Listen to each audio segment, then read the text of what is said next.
John Gottman is well known for his Four Horsemen of the Apocalypse.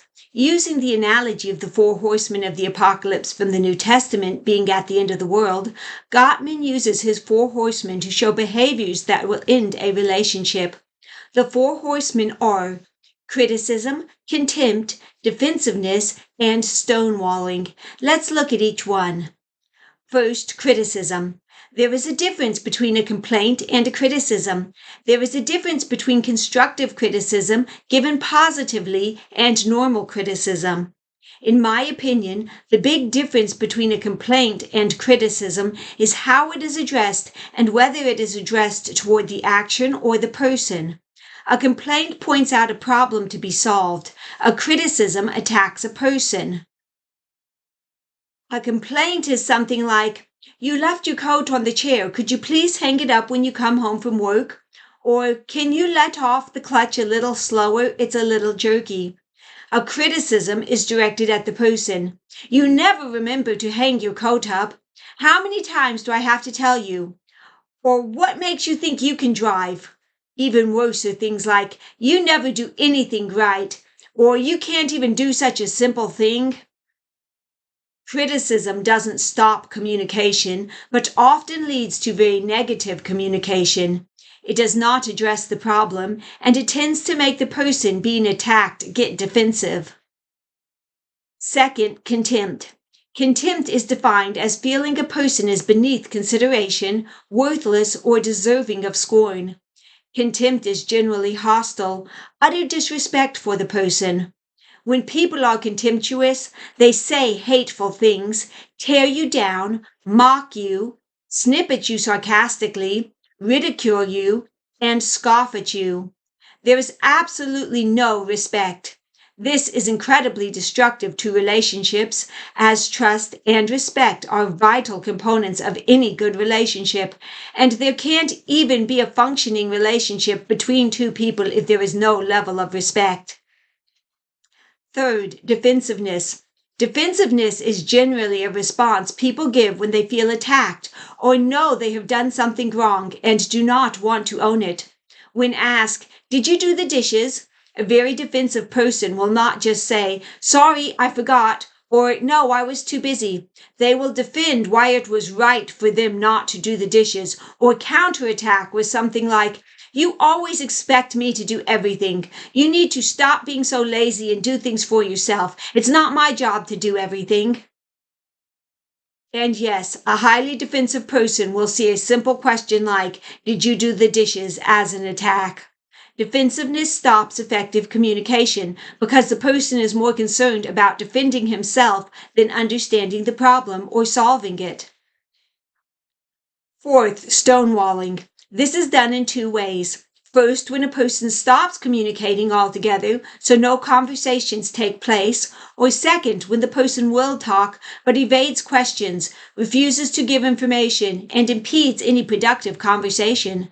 A good example of this is watching Josh Hawley or Ted Cruz question someone in the Senate, and the person refused to answer his questions or answer with a prepared answer that has nothing to do with the actual question.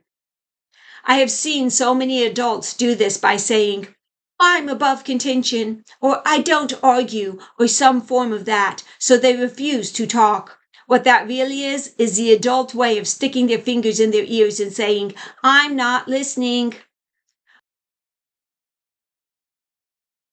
When writing relationships, understanding these horsemen can help, especially in writing villains or volatile characters. In real life, try to avoid these.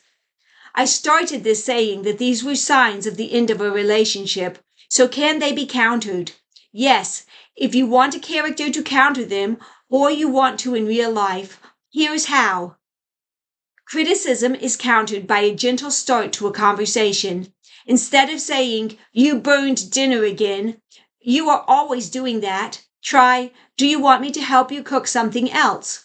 If correcting an action, correct it. Don't tear down the person. Direct complaints to the action. Now, I have to make a note here. I had a friend who fought with her husband on a regular basis, and she would complain to me that she didn't know why he would get mad at her when she'd tell him something like, "Missing dinner to go out with your guy friends is thoughtless. I really don't like it." Because she used I sentences and directed the criticism at the action, not him. Well, if there is not respect in a relationship, then any criticism is going to be seen as an attack on the person. With respect, the wording isn't as important because the person knows you are not against them. I've said before that I used to direct a theater troupe. Theater is pretty blunt. There were times where I'd say something like, "That scene really stunk. Let's try it again." And the actors didn't get hurt or offended. They knew they'd messed it up. And even though I said it stunk, they knew I believed in them and that I supported them and respected them, so they would chuckle, agree, and do the scene again.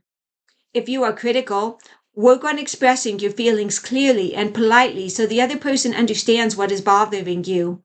Following the explanation with something positive helps too. Contempt is countered by appreciation and gratitude. Looking for and focusing on a person's good qualities puts them in a much better light, and negative filters go away. Often, when people are contemptuous towards others, they have some filter that has vilified everything the person does. If the person walked on water, they judge him as not being able to swim. An attitude of gratitude changes the way people look at other people and life in general. To stop contemptuous feelings, focus on the positive, and work on gaining respect for the person you feel contempt for. Defensiveness is countered by taking responsibility for your actions and not blaming others if you are the defensive one, or by not taking offense if the other person is.